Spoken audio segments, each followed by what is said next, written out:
Scroll through social media today, and it feels less like conversation and more like combat. Boomers are blamed for breaking the system. Millennials and Gen Z are shouting about burnout, identity, and a future that keeps getting postponed. Everyone is loud. Everyone is angry. Everyone wants to be heard. But somewhere off to the side, there's a group not fighting, not trending, not explaining themselves. They're just watching, coffee in hand, with that quiet look that says, "I've seen this movie before." That's Generation X. Born between the mid-60s and early 80s, Gen X became the forgotten middle child of modern history. Too young to enjoy the economic highs of the boomers, too old to be protected as the struggling youth, ignored until something breaks. Then suddenly they're expected to fix it. Gen X didn't become invisible by accident. They were trained that way. And when you grow up learning that no one is coming to save you, it doesn't just shape how you live. It reshapes who you are. This isn't just history. This is psychology. To understand the Gen X mind, you have to go back to where it all began. Childhood. The most iconic image of a Gen X childhood isn't a family dinner table. It's a house key on a string hanging around a kid's neck. In the 70s and 80s, families changed fast. Divorce increased. Both parents worked. Society moved forward, but childcare didn't keep up. So millions of kids became something new, latchkey kids. Picture this. The bus drops you off. You walk home alone. You unlock the door. The house is silent. No one asks how your day was. No one checks your homework. If you're hurt, you handle it. If you're scared, you swallow it. If you're lonely, you don't even have the language for it yet. Psychologists call this benign neglect, not abuse, just emotional absence. And that absence teaches a brutal lesson early. Help is not automatic. Comfort is optional. If you want to survive, you figure it out yourself. That's where Gen X independence comes from. But it also creates something deeper. Because when you grow up feeling unseen, you don't just become strong. You learn to disappear on purpose. You take up less space. You ask for less. You solve problems quietly.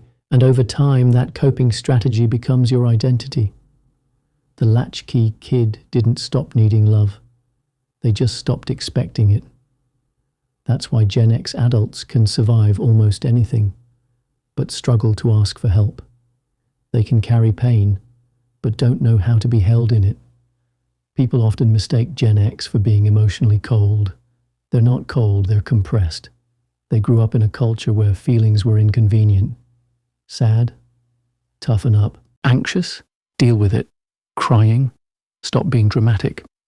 So they learned emotional minimalism. Say less, need less, reveal less. A Gen Xer rarely says, "I'm overwhelmed." They say, "I'm fine." They don't say, "I miss you." They say, "You still alive." And when they love you, they don't offer poetry. They offer reliability. They fix things. They show up. They handle problems before you even notice them. Sarcasm isn't cruelty. It's armor. A way to share pain without sounding weak. Gen X learned how to function through emotions, not talk about them, which is how you end up emotionally mature and emotionally unavailable at the same time. Here's the paradox. The trait that made Gen X strong also made them lonely. Independence wasn't a choice, it was survival. Their brain learned, don't wait, don't ask, just handle it. And eventually, "I can do this" quietly turned into, "I have to do this." That creates adults who feel uncomfortable receiving support, who don't vent because it feels pointless, who don't reach out, not because they don't care, but because some part of them still believes no one will come. They aren't loudly lonely, they're quietly isolated, and therapy can feel foreign because vulnerability feels unsafe. Hyper-independence is a superpower, but without connection, it becomes a private prison. If independence is the engine of Gen X, cynicism is the armor. They watched institutions fail in real time. Watergate taught them leaders lie. The Cold War taught them tomorrow isn't guaranteed. The Challenger explosion showed the future can fail publicly. Then came non-stop advertising, selling happiness, success, meaning. So Gen X developed an internal lie detector.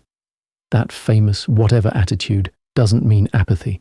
It means I'm not giving my heart to something fake. They don't trust hype. They trust authenticity. The ugly truth feels safer than the beautiful lie.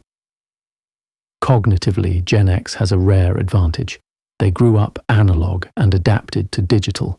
They remember boredom, maps, memorized phone numbers, and then learned computers, email, and the internet from scratch.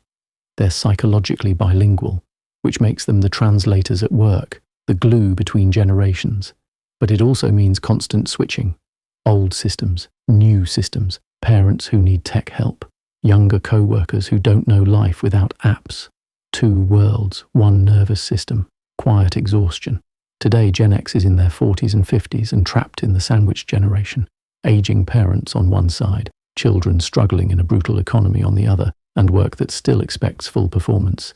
They survived market crashes, disappearing pensions, and financial instability again and again.